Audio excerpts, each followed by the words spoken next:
విజయవాడ సమీప గ్రామాల్లో మయన్మార్ బంగ్లాదేశ్ నుంచి వచ్చిన రోహింగ్యాలు పెద్ద ఎత్తున తిష్ట వేశారు. తాజాగా విజయవాడలోని తాడిగడప గ్రామంలో 15 మంది రోహింగ్యాలను పోలీసులు చుట్టుముట్టి అరెస్ట్ చేశారు. సరైన పత్రాలు లేకుండా, పాస్పోర్ట్లు లేకుండా బంగ్లాదేశ్ నుంచి, మయన్మార్ నుంచి పెద్ద ఎత్తున గుంపులుగా భారతదేశంలోకి చొరబడుతూ ఉన్నారు. ఇక వెస్ట్ బెంగాల్లో అయితే దాదాపు 35 లక్షల మంది ఈ బంగ్లాదేశ్ వాళ్ళు, ఆ రోహింగ్యాలు గుంపులు ప్రభుత్వ భూముల్లో తిష్ట వేయడం, హిందువుల మీద దాడి చేయడం. ఇక వెస్ట్ బెంగాల్లో ఎలాగో వాళ్ళ ప్రభుత్వం, రోహింగ్యాల ప్రభుత్వం ఉంది కాబట్టి వాళ్ళకి ఇబ్బంది లేదు.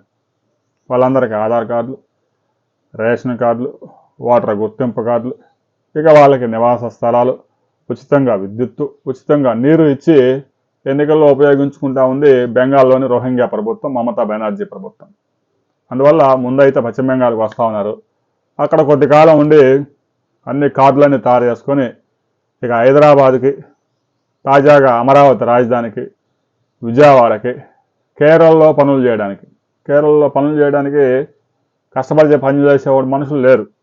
కేరళలో దాదాపు 40-50 లక్షల మంది దుబాయ్కి, విదేశాలు, కెనడా, అమెరికా, ఆస్ట్రేలియాకి వెళ్ళిపోయారు. కనీసం కొబ్బరి చెట్టు ఎక్కి కొబ్బరికాయ కోసేవాడు, ఒక్క చెట్టు ఎక్కి ఒక్క కోసేవాడు వెళ్ళాడు. ఒకరోజు ఏదైనా 2 గంటల పనికి పిలిస్తే 1550 రూపాయలు ఛార్జ్ చేస్తూ ఉన్నారు. 2-3 గంటల పనికే, ఉదయం నుంచి సాయంత్రం దాకా కాదు. తమిళనాడులో కూడా అదే పరిస్థితి. ఆంధ్రప్రదేశ్లో కూడా కష్టపడి చేసే పనులకి మనుషులు దొరకడం లేదు. తెలంగాణలో కూడా అదే పరిస్థితి.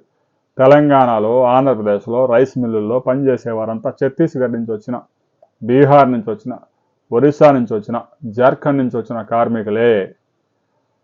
ఆంధ్రప్రదేశ్, తెలంగాణలో ఈ గోతాలు మోయడానికి, బరువులు మోయడానికి ఒక్కరు కూడా ముందుకు రావడం లేదు. దీంతో పొరుగు రాష్ట్రాల నుంచి కూలీలను తెచ్చుకోవాల్సి వస్తుంది. ఇక నిర్మాణ రంగంలో గ్రామీణ ప్రాంతంలో ఇంటి పైకప్పేసినా కూడా ఛత్తీస్గఢ్ నుంచి వచ్చిన కార్మికులతోనే వేస్తున్నారు. పరిస్థితులు ఇంత దారుణంగా మారాయి కాబట్టి పెద్ద ఎత్తున రోహింగ్యాలు బంగ్లాదేశ్ నుంచి గుంపులు వచ్చి భారతదేశంలో చేరుతా ఉన్నారు.